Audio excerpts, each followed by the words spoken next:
Hi everybody, and thanks for joining us. We really appreciate that you've taken the time to listen to this program and to listen to what we've got to say today, because it's very important for many Australians, particularly Kara Potter, who's with me today. It's been quite a journey for Kara. It's been a journey for all of us really, in regard to vaccine injuries, and you can see the t-shirt that Kara's wearing today. Kara came to me after I sent out a call to vaccine-injured people to come and talk to me, and she's been a great backup for all of us all the way through. Kara, welcome this morning. Thanks for coming to Parliament House to have this chat. I really appreciate it. Kara, would you just tell me a bit about your journey, a bit about your background, and then where you're at today? Okay. First of all, I just want to say thank you so much, Russell, for seeing me again today. I have really appreciated all of the support that you have given to me and the vaccine-injured community over the last few years. My story is that I was leading a very busy and active life, both work and community involvement, as well as in my family, until I had my booster third Pfizer shot on the 8th of January 2022, and from that stage I had a vast and varied series of very significant adverse reactions to that vaccine, and as you can hear, and for those that know me, that adverse reaction continues to significantly affect my life today. I am unable to work. I'm unable to be involved in most, if not all, of the activities I used to be involved in. I'm not allowed to drive. I spend most of my time and my days at home, most of the time sitting on my couch, because I am not capable of doing more than that. Yeah. Kara, you're one of thousands of vaccine-injured people, but you have been severely affected. You had a couple of disabled children, is that right, which you were actively caring for? Yeah. And so you've had to bring in all sorts of resources, not only to care for them, but to care for you as well. That's correct. And you've met with also literally hundreds of others and communicated with hundreds of others who are vaccine injured. Yeah.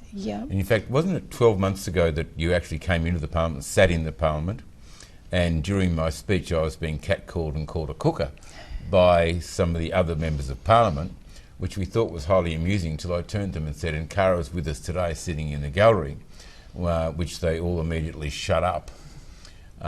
When they must have had the communications. Have you written to other politicians beside myself, or contacted other politicians beside myself? I have now. I have contacted every member of Parliament and senator and let them know of my story.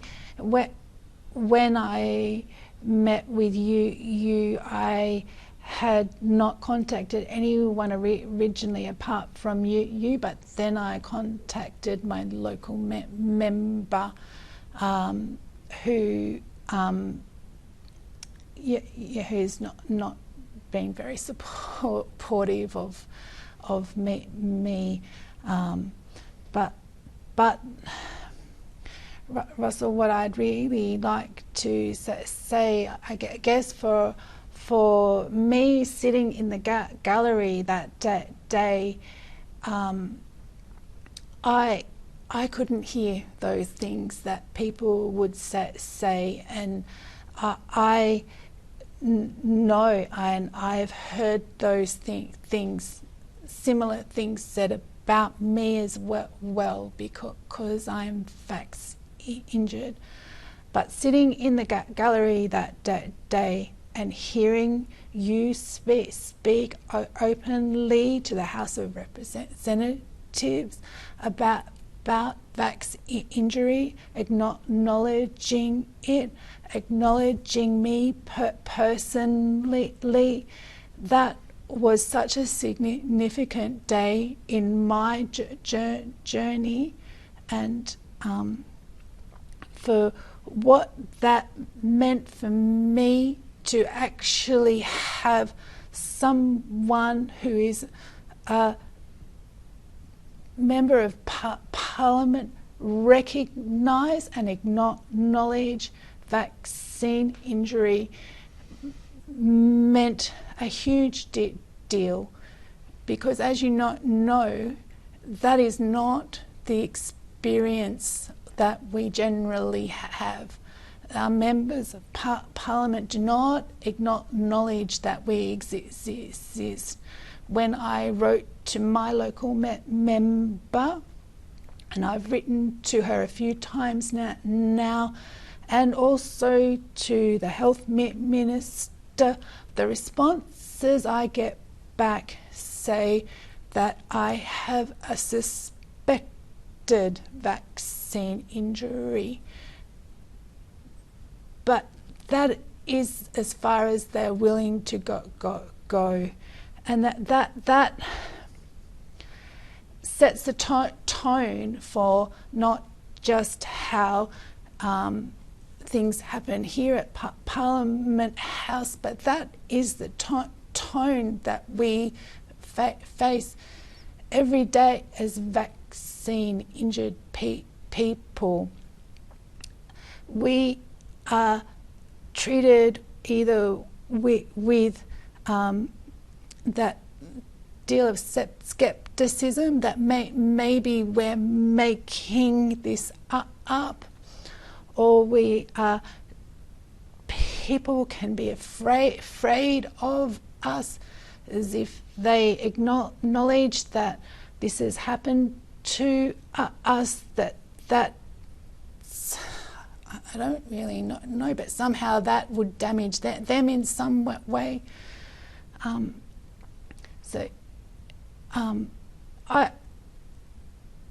just so incredibly grateful that I know that there is at least one person in our House of Reps who is willing to stand up for us and recognise who we are. You're too kind, but Cara, can you tell me, what was your occupation before you were vaccine injured?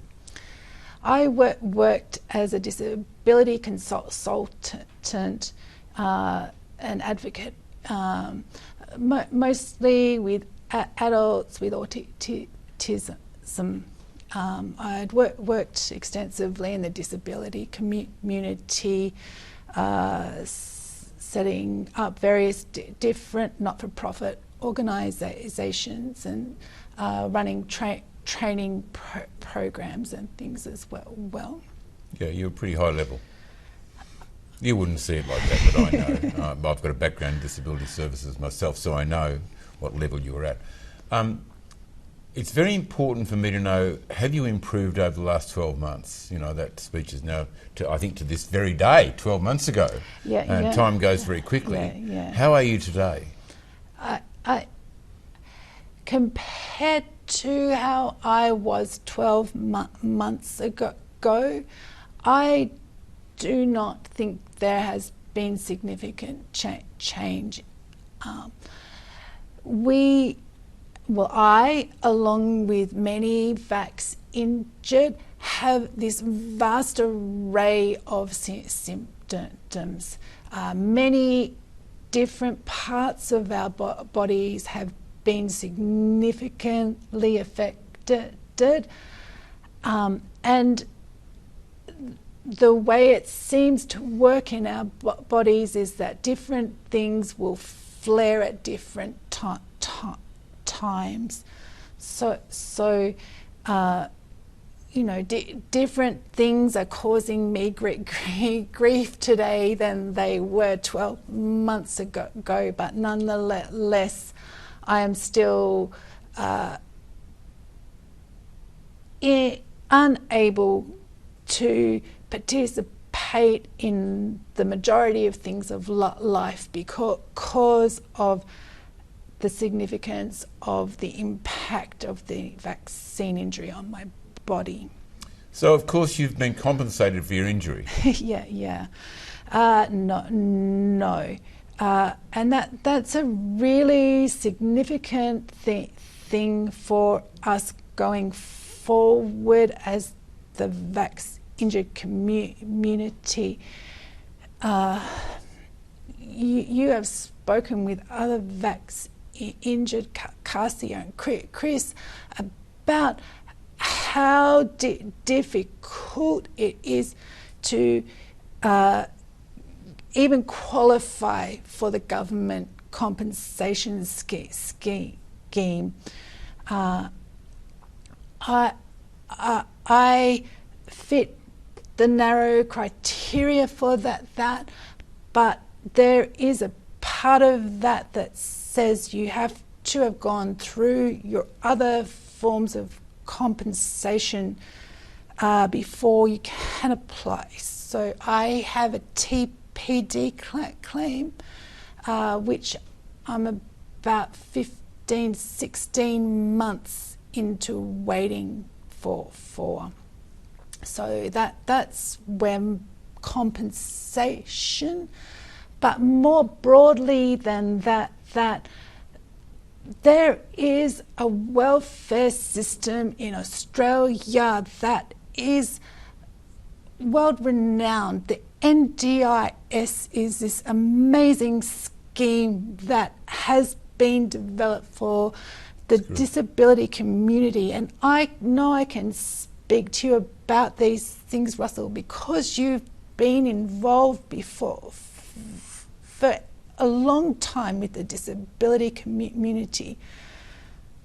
But there are so many layers that are making it very difficult for the vax-injured to be able to access things like the NDIS, disability support pension, and even carers allowance and carers payment. There is such a strong bureaucracy that's developed around those systems, and the paperwork that has to be completed to be able to even apply for those schemes is very difficult and has got a language of its own. The people in the vax community are not familiar with that system or that language. And we as a community, because we're only new, we don't have the systems in place to support each other yet to be able to get that assistance to the vax-injured. So I am seeing with the people I'm in contact with who are more severely vax-injured than me, they're putting in their applications for NDIS and having them rejected. These are people who cannot leave their homes. Their partners have had to stop work to look after them, and they cannot access government supports that are meant to be there. The safety net that we pride ourselves on as Australians is not existent at this stage for the vax-injured. We really need help in being able to get our resources together to be able to support the vax injured in accessing these systems. Well, Bill Shorten, who I know very well and is a very genuine guy, Yeah. What would you like to say to him today as we wind up this session? I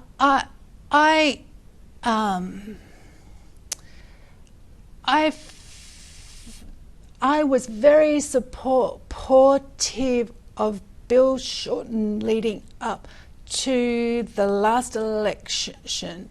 There were things happening with the NDIS at that stage that needed to change, and we as a family have been an NDIS family for a long time, and I was very supportive of that. But now I see this barrier to inclusion that has been falsely erected because of the government's failure to acknowledge the existence of us as vaccine injured people.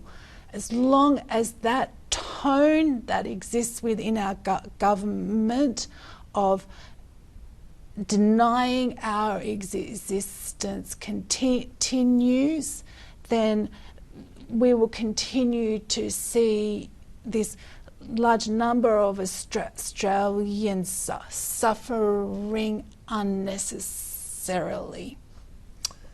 Thanks, Cara. Thanks for coming into Parliament today. Thank you, Russ. I know it's a big struggle for you, but we really appreciate it. Thank you for communicating to me the things that you have, so I was able to get that out to the general public. I'd like to thank everybody for joining us today. Cara, if anybody wanted to contact you, how do they do it? Will they do it through CoVerse, or they do? CoVerse is the best way to get involved with the vax injured community. On their website, there is information for patients and for family members and supporters. That is a great resource, and the work that CoVerse is doing is still getting off the ground, but it is very well researched and very professional. Cara, I know it's been really big for you today to come in here, and I really appreciate the fact you've got your Vax Injured T-shirt on. And there's a few of those I see around now, and people are being really upfront about it. So, Cara, thanks for being here today, and thanks all of you for joining us.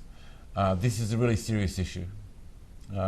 I put my own head on the block for this one, and I will continue to do it until such time we get some reasonable compensation and support for vax injured people across this nation and around the world. Thanks. Thank you.